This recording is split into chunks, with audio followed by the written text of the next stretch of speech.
A bomba de gasolina era assim, você tinha uma manivela, você ia puxando a manivela, você ia enchendo um compartimento que ficava em cima dessa bomba. Você já deve ter visto em algum lugar. E aí, quando você ia colocar o combustível, né? E aí você colocava a mangueira no carro, no trator, no caminhão, e aí você via aquele líquido descendo. Ele ia descendo lentamente, né? Até esvaziar e tal, mas você tinha que bombear até lá em cima. Você sabe que eu sinto isso quando eu saio do trabalho?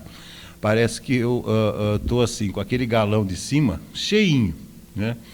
E eu tenho percebido que eu não consigo mais chegar em casa para tentar esvaziar esse galão. Ou seja, aliviar o estresse, a tensão, e eu preciso de um tempo para pensar naquilo que eu fiz, naquilo que eu vou fazer, naquilo que eu fiz de certo, naquilo que eu deixei de fazer, porque normalmente a gente deixa de fazer muitas coisas, né?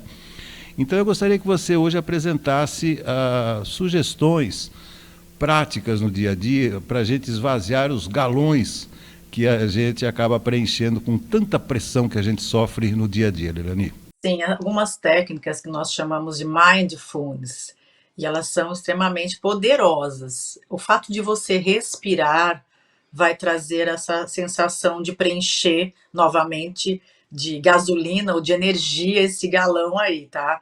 Então, algumas pausas são importantes durante o seu trabalho ou no meio desse estresse interpessoal, porque o que mais estressa a gente, Roberto, são relacionamentos.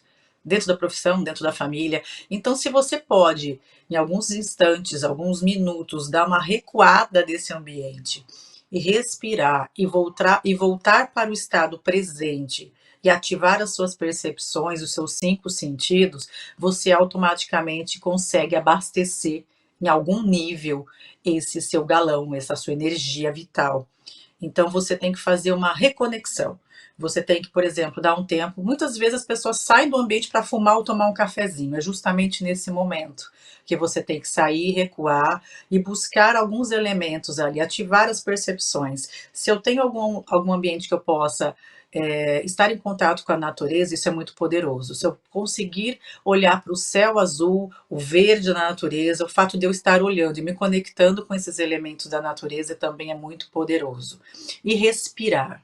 Então, respiração, eu tenho sempre uma técnica que eu ensino os alunos, que é a técnica 4-7-8. Você inspira 4 tempos, segura 7 e solta lentamente em 8.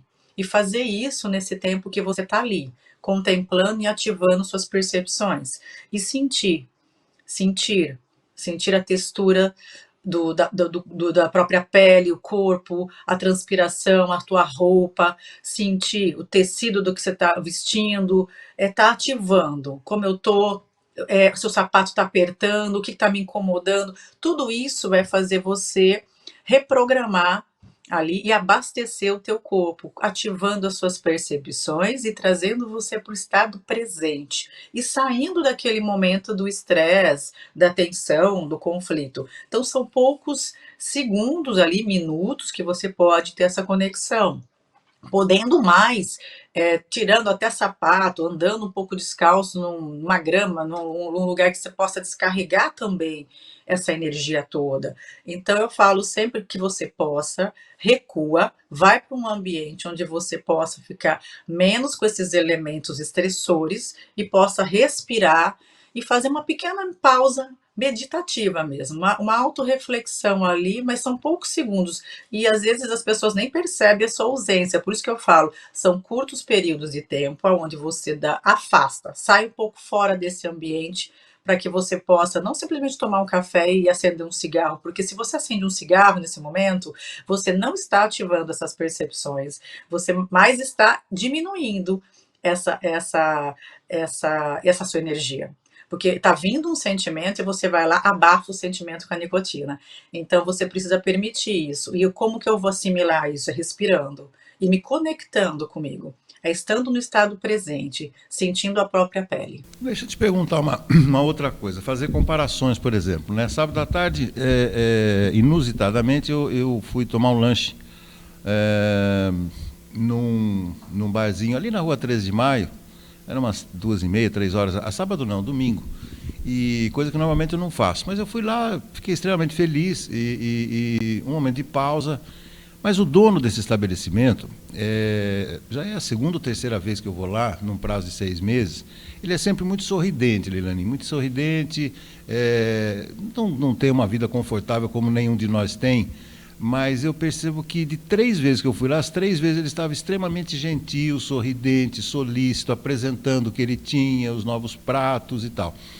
Aí eu pergunto para você, quando a gente acha que a gente está muito mal, a gente não deve imaginar que tem gente pior ainda, e gente que está pior ainda, mas que se comporta diante dos problemas de uma maneira diferente, como nós nos comportamos, por exemplo? Sim, tem gente que tem uma vitimização maior frente aos obstáculos e às dificuldades da vida. Tem gente que abraça o barril de pólvora, né?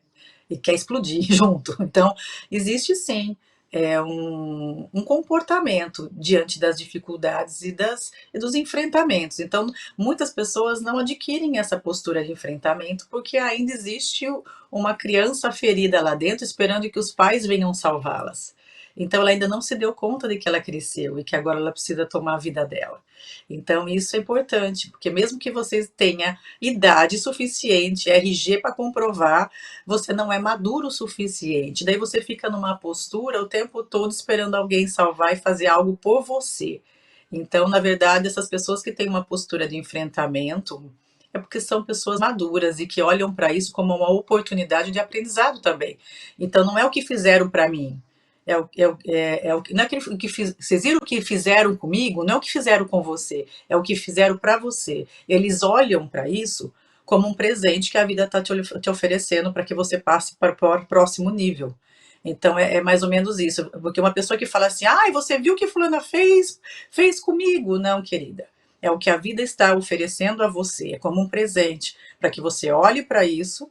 Deus sabe que vai te dar realmente aquilo que você possa suportar, para que você consiga passar de nível, para que você possa amadurecer, crescer com isso e ter um aprendizado. Mas pessoas que não têm essa postura de enfrentamento madura, que ainda está numa infância ferida ali dentro, com as suas dores emocionais, elas não têm essa postura. Então, elas vão ficar fazendo sempre o papel de vítima, que vai ficar naquele contexto de lamentação, e aquilo vai aumentando seus pensamentos que vão ruminando, que ela não vê possibilidade de luz nesse túnel, ela não enxerga de outra forma, porque na verdade ela quer que alguém salve. Ela está procurando alguém para resolver, porque ela ainda se coloca numa situação muito inferior, de vitimista e de criança.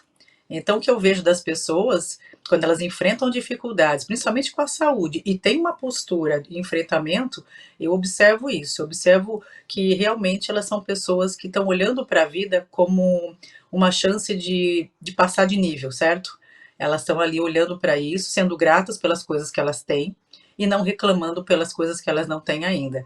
Então, eu vejo que é uma postura de gratidão, é uma postura espiritual, uma força espiritual muito maior. Então, essas pessoas nos ensinam muito, né, Roberto? Então, você olha para essa pessoa, você fala, puxa vida, e eu aqui reclamando da vida, e olha essa pessoa. Então, realmente, essas pessoas são pessoas que têm um olhar, realmente, uma mentalidade positiva frente às adversidades da vida.